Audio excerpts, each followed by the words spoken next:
tidak sah sholat orang yang tidak menegakkan tulang punggungnya atau tidak meluruskan tulang punggungnya dalam ruku dan sujud. Tidak sah sholatnya.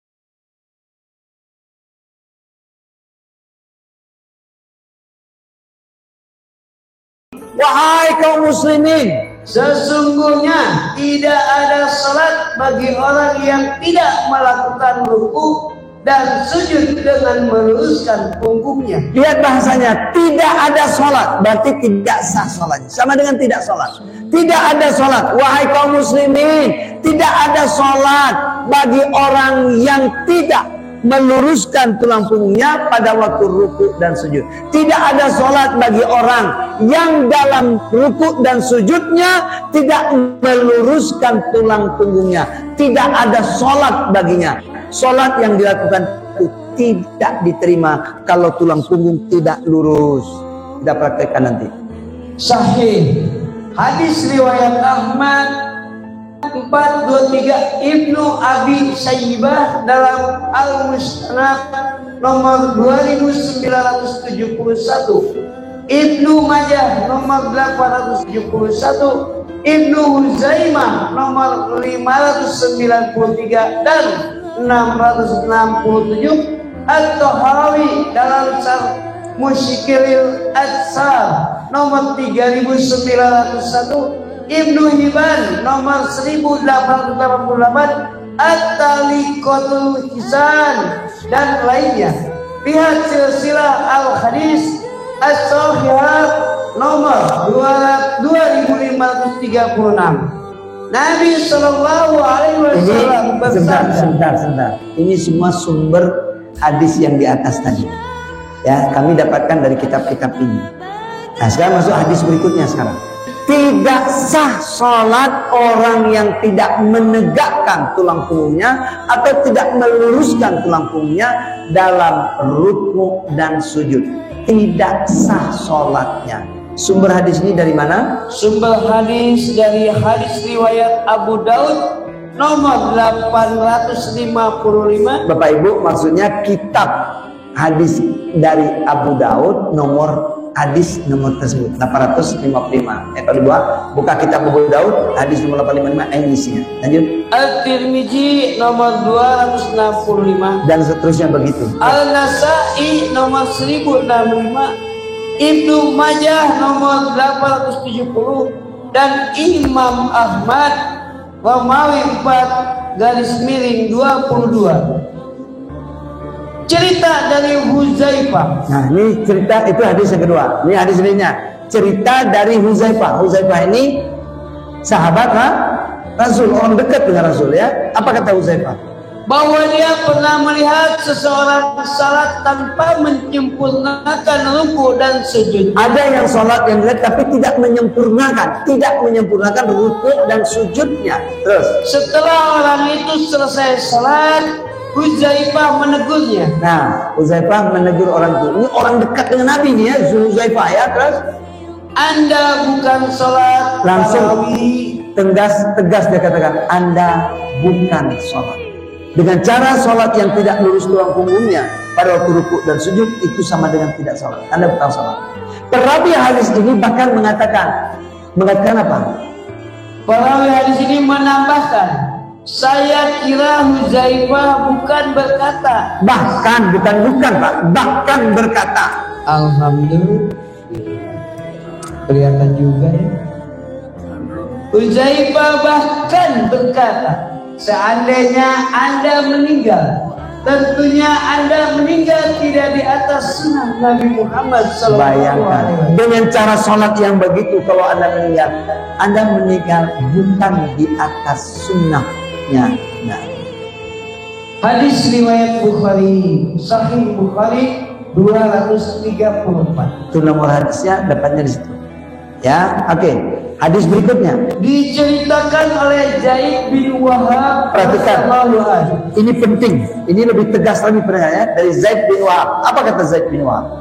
Bahwa dia melihat seseorang yang tidak sempurna ruku dan sujudnya. Sama seperti tadi, dia melihat ada yang sholat tidak sempurna ruku dan sujudnya, tidak lurus tulang punggungnya, tidak tenang, tergesa-gesa, kira-kira begitu. Terus katanya kepada orang itu, sesungguhnya engkau tidak sholat. Bayangkan, sesungguhnya engkau tidak sholat.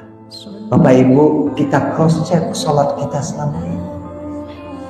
Ya, terus kalau engkau mati, maka engkau mati di atas agama yang bukan agama Muhammad. Ini bukan hanya sunnah, tapi kalau engkau mati dengan cara sholat yang begitu, kira-kira, maka engkau mati bukan di dalam agamanya Muhammad. Hadis riwayat Bukhari, Sahih Bukhari 434. Bayangkan, ya. Jadi ini hati-hati banget. Apa penyelesaiannya yang harus kita lakukan? Pada contoh hadis berikutnya, 435 Sahih Bukhari. Lanjut. Hadis riwayat Bukhari, Sahih Bukhari 435. Diberitakan oleh Abu Hurairah radhiyallahu anhu bahwa Nabi Shallallahu Alaihi Wasallam masuk ke dalam masjid. Kemudian masuk pula seorang laki-laki, lalu dia salat. Selesai salat, orang itu datang dan memberi salam kepada Nabi Shallallahu Alaihi Wasallam. Nabi menolak orang itu dan bersabda, ulangilah salat Anda kembali, karena Anda belum sholat. Sedih nggak? Baru aja selesai sholat, datang ke Nabi menyampaikan salam, nggak dibalas sama Nabi salamnya, bahkan disuruh ulang sholat. Sholat lagi, kamu belum sholat. Ada apa? Coba bayangkan. Ya, lanjut. Maka diulanginya salat kembali. Kemudian dia datang dan memberi salam kepada Nabi. Sabda Nabi, ulangilah salat Anda kembali, karena Anda belum salat. Sudah 2 kali. Sampai 3 kali Nabi Shallallahu Alaihi Wasallam. Sampai 3 kali. Menyuruh orang itu demikian. Jawab orang itu, demi Allah yang mengutus Anda dengan hak, aku belum tahu cara salat yang baik. Dari itu, karena itu ajarkanlah kepadaku. Jawab Nabi Shallallahu Alaihi Wasallam, apabila engkau berdiri hendak salat, ucapkanlah takbir, kemudian baca ayat-ayat Quran yang mudah bagimu. Kemudian engkau ruku sehingga engkau tenang dalam ruku itu. Nah, ini dia masalahnya. Kemudian engkau ruku sampai engkau tenang di dalam ruku. Ini kesalahan total. Selama ini kita selalu buru-buru, belum sampai ketenangan kita sudah bangkit. Sampai engkau tenang di dalam ruku dengan meluruskan tulang punggung sejajar dengan kepala. Lanjut.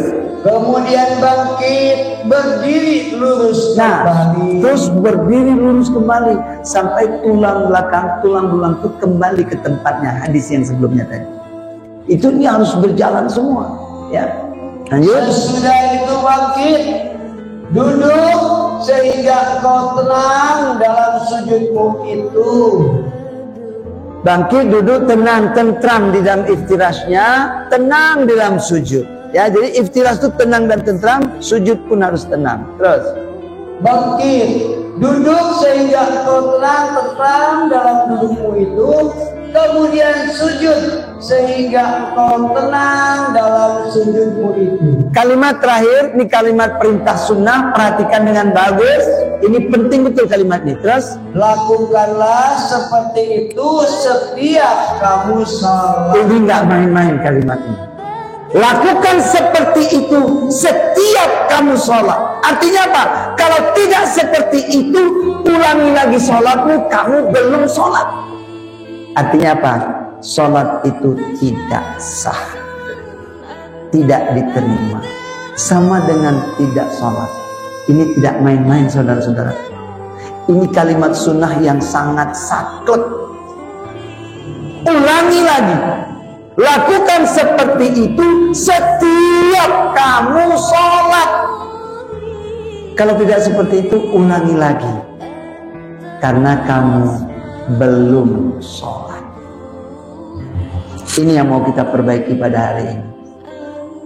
Ya, artinya apa? Sekali lagi kalimatnya. Yang penting selama ini kan saya sholat. Yang penting saya sholat. 5 waktu saya sholat. Bagaimana kalau sholat itu penting? Ini dia penting. Paham? Yuk kita latihan sekarang.